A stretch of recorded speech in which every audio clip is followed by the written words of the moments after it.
अस्सलामु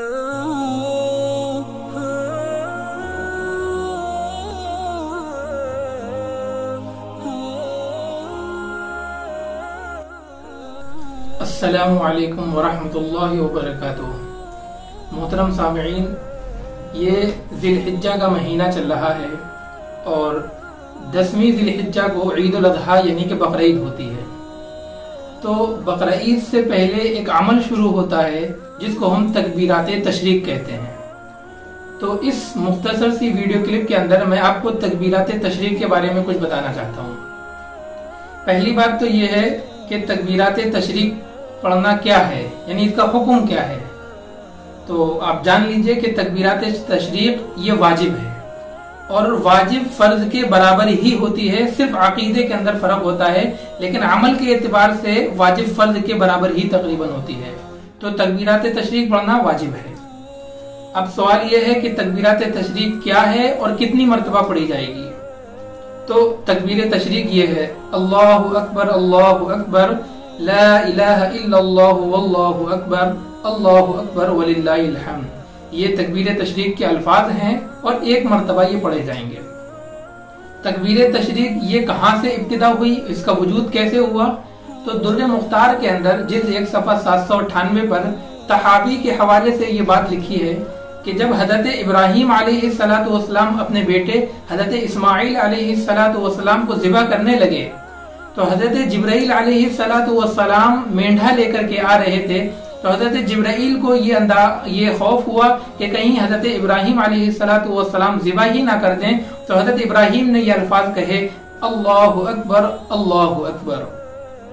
और जब जिब्राइल अलैहिस्सलाम आए, हजरत इब्राहीम ने हजरत जिब्राइल को देखा तो हजरत इब्राहीम ने ये अल्फाज कहे, ला इलाहा इल्लल्लाह वल्लाहु अकबर।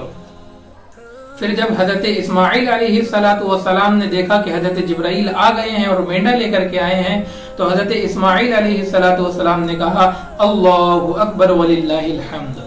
तो ये तकबीर तशरीक की इब्तिदा है, यहाँ से ये अल्फाज हमको मिलते हैं। अब बात ये रह जाती है कि तकबीर तशरीक का वक्त क्या है। तो देखिए, तकबीर तशरीक का वक्त ये अरफे के दिन की फजर यानी 9वीं ज़िलहिज्जा की फजर से लेकर 13वीं ज़िलहिज्जा की असर तक है। यानी कुल 23 नमाजें हुई जिनके बाद में तकबीर तशरीक पढ़ना है।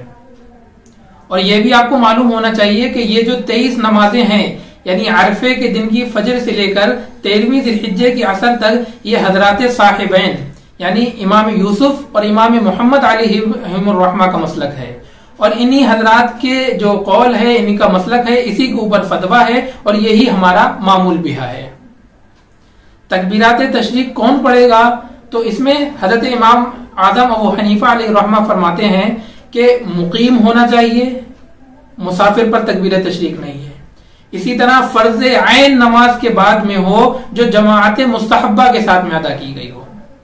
तो देखिए, फर्ज ऐन नमाज की कैद है, तो इससे पता चल गया कि अगर फर्ज ऐन नहीं बल्कि फर्ज किफाया नमाज है, जैसे कि जनाजे की नमाज फर्ज किफाया है, तो जनाजे की नमाज के बाद में तकबीर तशरीक नहीं पढ़नी है।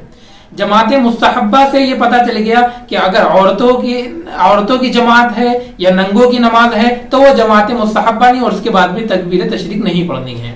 यह हजरत इमाम आजम अबू हनीफा अलैहिर्रहमा का मसलक है। लेकिन शामी में यह भी लिखा है कि जब साहिबैन अलैहिर्रहमा का यह मसलक है कि मुसाफिर भी तकबीर तशरीक पढ़ेगा, इसी तरीके से मर्द हो वो भी पढ़ेगा, औरत भी पढ़ेंगी। ख्वाह मर्द जमात के साथ नमाज पढ़ रहा हो या तन्हा यानी मुनफरिद हो वो पढ़ेगा। तो अब ये उलमा ये बताते हैं कि बेहतर ये है ख्वाह आदमी मुकीम हो ख्वाह मुसाफिर हो, तन्हा नमाज पढ़े या जमात के साथ में नमाज पढ़े, मर्द हो या औरत हो, सभी तकबीरात तशरीक पढ़ लें। बस फर्क यह है कि अगर मुनफरिद है या अगर औरत है तो वो आहिस्ता आवाज से नमाज पढ़ लें, बकिया लोग एक मरतबा बुलंद आवाज से तकबीर तशरीक पढ़ेंगे। तो अल्लाह तबारक व तआला हम सबको कहने सुनने से ज्यादा अमल की तौफीक अता फरमाए। आमीन। व आखिरु दावाना अनिल हम्दुलिल्लाहि रब्बिल आलमीन।